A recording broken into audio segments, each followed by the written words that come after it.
E exatamente como Jeremias profetizou, aconteceu. O povo se tornou rebelde na presença do Senhor. Deus então permite que o rei Nabucodonosor entre em Jerusalém.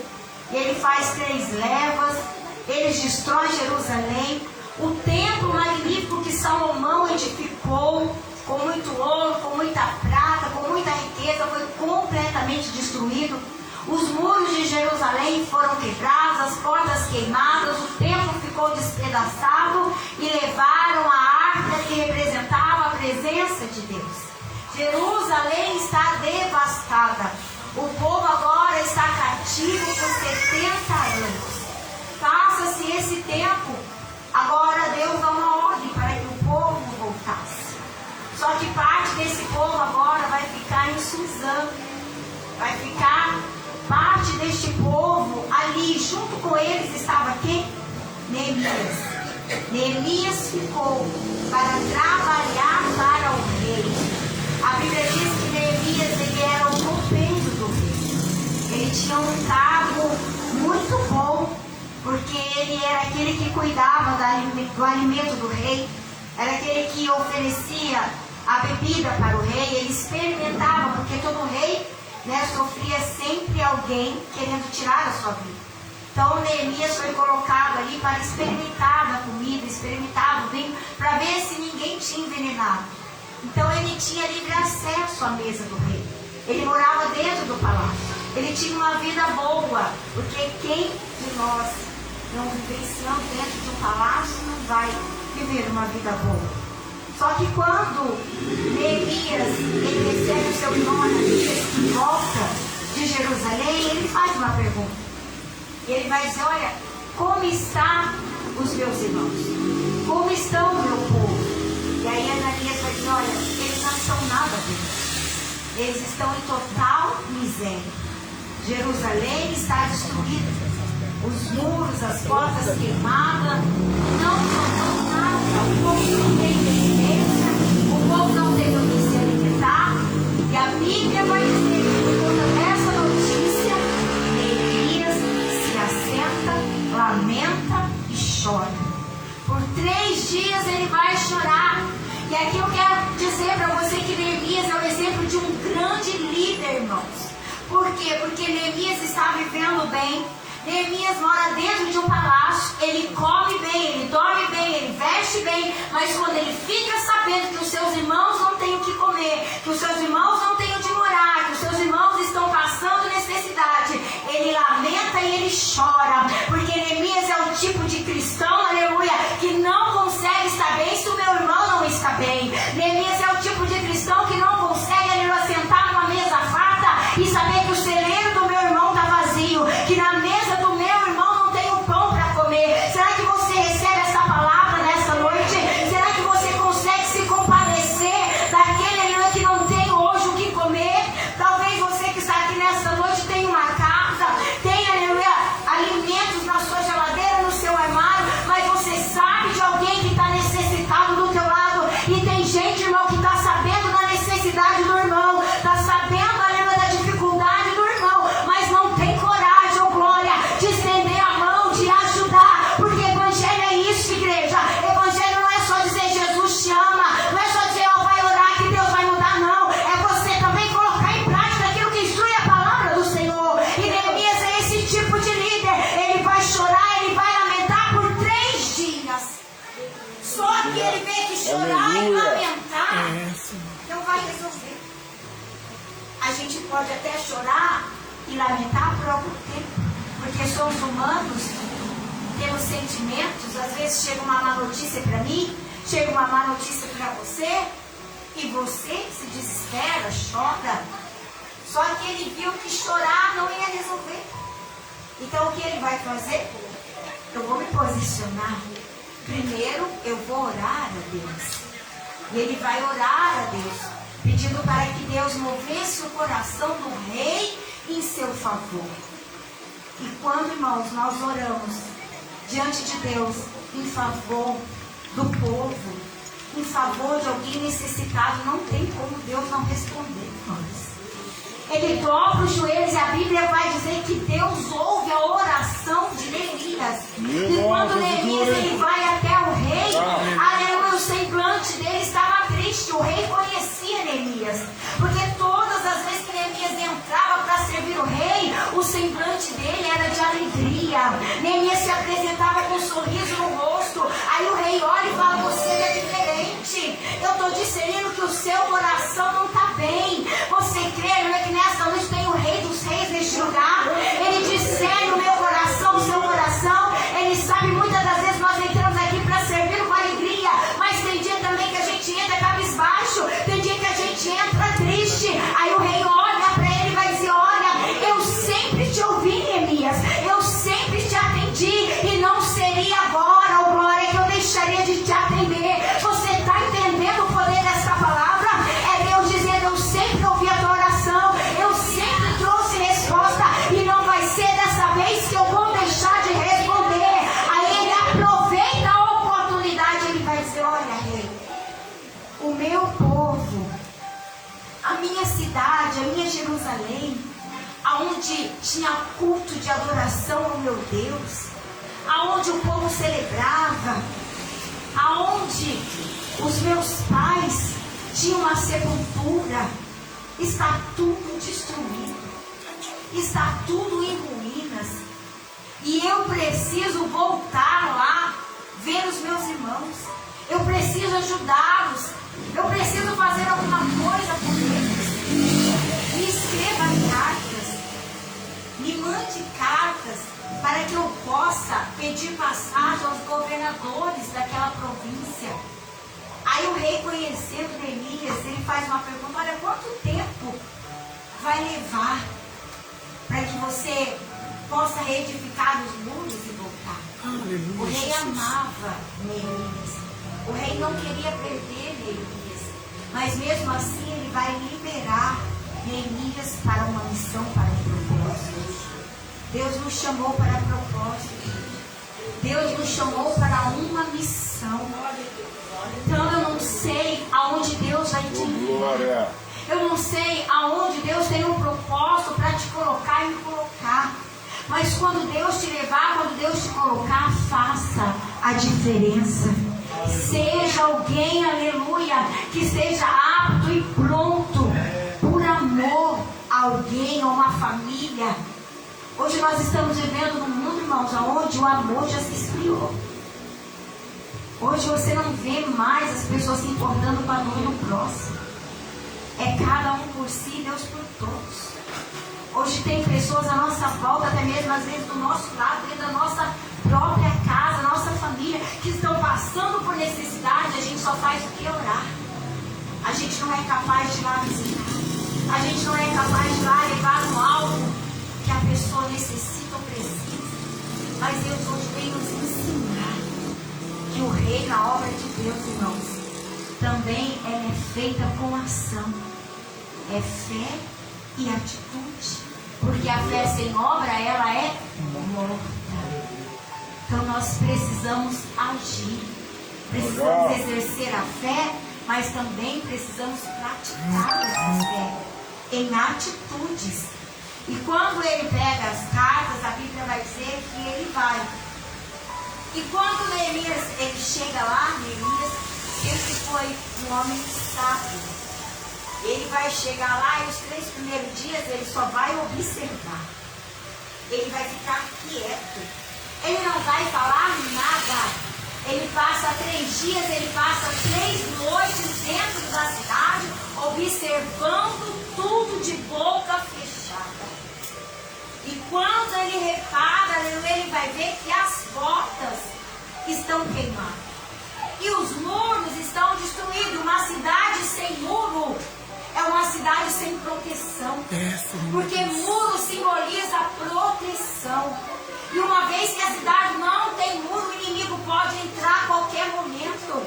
É um alvo fácil para o inimigo entrar. É um alvo fácil para o inimigo roubar, matar e destruir. Então ele está vendo que a cidade precisa ser edificada, os muros precisam ser levantados novamente. Mas o texto vai dizer que havia muitas brechas. E ele observa isso. E ele vai ver que as portas que representavam o comércio, porque tinham 12 portas. 12 portas. Tinha a porta do peixe e tinha a porta do gado, que representava a economia de Jerusalém. E elas estavam destruídas. Mas nós servimos um Deus que abre porta onde não tem. Glória a Deus, glória a Deus. Talvez você esteja aqui hoje, o muro da proteção na sua vida está destruído. Talvez a crise chegou, a porta se fechou, talvez está em ruína. Mas o recado de Deus para mim, para você nesta noite é: hoje é noite de reedificação. Aleluia. Nós temos que fechar as brechas, porque primeiro observa que as brechas estavam abertas. E uma vez que a brecha está aberta, o inimigo tem livre acesso. A primeira atitude de Neemias é: vamos fechar as brechas. E depois que eles fecham as brechas, eles começam a restaurar as portas. É Deus dizendo: primeiro fecha a brecha e depois a porta se abre. Primeiro conserta na bandarana rai aquilo que precisa ser consertado e depois as portas vão se abrir. Glória a Deus, aleluia. Começa a reedificar. Só que antes disso, ele vai chamar o povo. E ele vai conversar com o povo, trazendo de volta os princípios da palavra, porque a palavra é o que traz avivamento, irmãos. A palavra é que veio motivar o povo. A palavra é que veio dar ânimo ao povo. Porque, irmãos, se nós não examinarmos as escrituras, não alimentarmos a nossa vida com a palavra, irmão, nós seremos um povo fraco. E nós estamos vivendo uma geração de crentes fracos, que só pegam a Bíblia quando vem para o culto, que quando Deus fala, aleluia, não consegue discernir o que a Escritura está instruindo. Por quê? Porque não senta, não tira 10 minutos para abrir a Bíblia, não entende que as Escrituras se revelam. Aí é uma geração fraca, é uma geração que não tem esperança, porque conhecereis a verdade vos libertará. A Bíblia é o pão vivo que vem do céu, igreja. É por isso que a gente vem no culto e muitas das vezes não consegue receber a palavra. A gente gosta de louvar, a gente gosta de movimento, a gente gosta de profecia, mas eu vim dizer para você que a melhor profecia é a palavra de Deus. Se você não recebe a palavra, você é crente fraco. E Deus está dizendo nessa noite: começa a conhecer o poder da minha palavra, senta para ler a palavra, abre a palavra, ora na palavra, alimenta na palavra. Glória, glória, Ele vai chamar o povo e vai dizer: olha, vocês precisam voltar ao princípio da palavra. Vocês precisam ter ânimo e força. A fé vem pelo ouvir e ouvir a palavra, irmãos. Não tem como ter fé se eu não ouvir a palavra. Não adianta procurar fé em nenhum outro lugar. A fé vem pelo ouvir e ouvir a palavra. Quanto mais eu ouço da palavra, mais a minha fé aumenta. Quanto mais eu ouço da palavra, mais a minha vida é estruturada, alicerçada sobre a palavra. Maravilha, Jesus. E o diabo tem destruído muitas vidas, por quê? Porque as pessoas não querem mais saber da palavra. Não querem mais ouvir a palavra. E às vezes ouvem e nem pratica, que é pior. Porque não adianta nada ouvir e não pôr em prática. Então ele chama o povo e fala: nós precisamos sentar. Eu preciso trazer porque não tem nenhuma outra forma de avivamento se não for pela palavra. Avivamento não é pular, não é mudar, não é ficar. Avivamento é ser transformado pelo poder da palavra. Glória a Deus, glória a Porque Deus. a palavra que traz vida. Avivamento no vale de ossos secos veio por causa que a palavra que o profeta liberou para o vale. Porque Deus disse para o profeta: Neemias, pode viver? Senhor, eu não sei, então abra a boca e prega, abra a boca e profetiza. E conforme o profeta foi pregando, conforme o profeta foi liberando a palavra, houve vida no vale. Aleluia! Então, avivamento é palavra. Não tem avivamento sem palavra. É Deus dizendo: quer se levantar nessa noite. Então alimenta da palavra. Deixa a palavra entrar. Deixa a palavra te levantar. Glória, glória a Deus, glória a Jesus. Aí ele chama o povo, libera a palavra e fala: agora sim. Agora a gente tem instrução. Agora a gente vai pôr as mãos na obra. E Neemias começa a reedificar os muros. Só que todas as vezes que alguém se levanta para fazer a obra de Deus, todas as vezes que alguém se levanta para reedificar algo que está destruído. Pode ter certeza, irmão, que os inimigos opositores se levantarão para querer calar, para querer parar, para querer impedir. E aí quem vai se levantar aqui? Sanbalate, Tobias e Gesem. 3 inimigos de Neemias. E eles se levantam, primeiro eles vão lá com uma mentirinha. Os profetas da mentira. Precisamos fazer esse homem parar de reedificar o muro. Então manda uma mentirinha para ele. Fala que o rei mandou ele descer, que o rei quer falar com ele. Aí a resposta de Neemias, porque quem está ligado só dá ouvido à voz de Deus. Quem está ligado com o céu, irmão, pode vir qualquer outro falar. Eu sei do meu propósito, eu sei da minha missão. Aí Neemias vai dizer, olha, por que eu desceria? Para ouvir o que o rei quer falar. É, pai. Eu estou numa grande obra. Aleluia. Eu não posso tirar as minhas mãos. Eu não posso descer. Eu não posso perder meu tempo. Aleluia. Deus dizendo, olha, se eu mandei, vai. Se eu, aleluia, te dei a direção, vai. Ah, missionário, mas estão falando que não tem jeito. Ah, missionário, estão mentindo. Deixa falar, irmão. Deixa perseguir. Continua na missão. Continua no propósito. Esse dia eu fui pregar numa igreja. Aí chegou a pastora. Depois do culto falou assim pra mim, olha, irmã. Veio alguém e falou assim pra mim, nossa, vai chamar ela. Ela só sabe pregar mensagem dura. Aí eu disse pra ela assim, olha, pastora, você me conhece. Eu não prego pra agradar o homem. Eu prego aquilo pra que eu fui chamada. Se Deus não vai exortar, eu vou exortar. Porque eu não vou me vender. Não vou me negociar por palavra de homem nenhum nessa terra. Eu tenho um princípio. Eu tenho um Deus que me escolheu para pregar a verdade. Glória a Deus.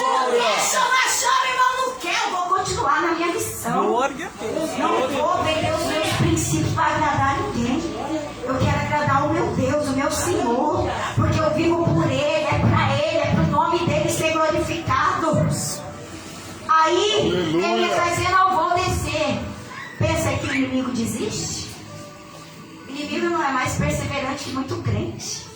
Tem crente que na primeira investida de Satanás desiste. É. Tem crente que na primeira cilada do inferno já entrega os pontos. Mas Neemias não, ele está focado. O crente tem que ser focado, irmão. Tenha foco, tenha algo, tenha objetivo. Eu estou numa grande obra. Eu não vou parar, não vou dar ouvido. Aí eles não desistem. Aí eles são tão astutos que agora eles vão pessoalmente dizer, olha, Neemias, nós queremos marcar um encontro com você em uma outra cidade. Você pode descer e vir conversar com a gente. Mas na verdade eles estavam querendo armar uma cilada para tirar a vida de Neemias. E pela segunda vez a resposta de Neemias é, não, eu não posso descer. Eu estou numa grande obra. Eu não posso parar. Aí quando a gente pensa que eles vão desistir, eles ficam mais revoltados. Eles vão dizer, olha, não sei por que você está perdendo o seu tempo para reedificar esses muros.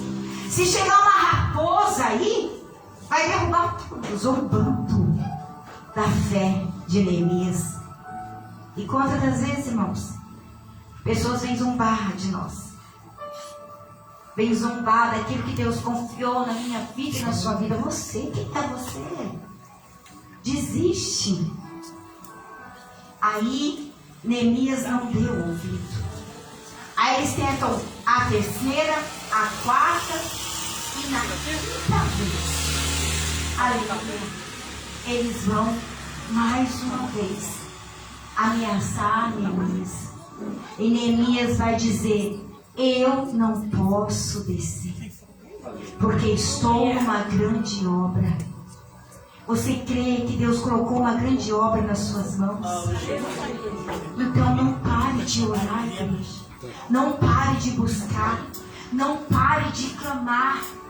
Deus tem uma grande obra dentro da sua casa. Deus tem uma grande obra sobre a sua família. Deus tem uma grande obra na sua vida, no meio dos teus. Então não pare por ameaça. Não pare se estão zombando, se estão dizendo que você é pequeno demais, que você não vai muito longe. Mas quem chamou é Deus. Quem